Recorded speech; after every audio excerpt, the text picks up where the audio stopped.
делаем большие ифтары, больше 200 человек приходит к нам.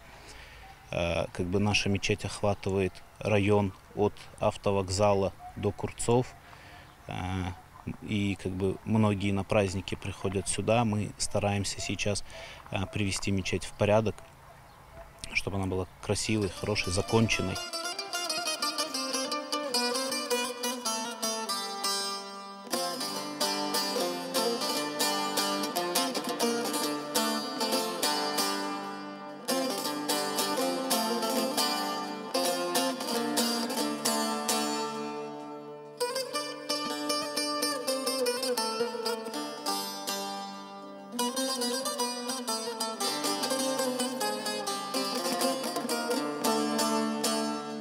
Сейчас у нас работы предстоят. Это благоустройство двора, обустройство парковки.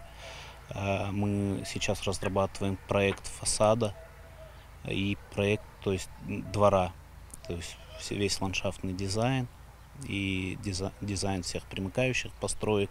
У нас предстоит строительство дома для имама, детской площадки, спортзала, он же ифтар-хане будет в дальнейшем.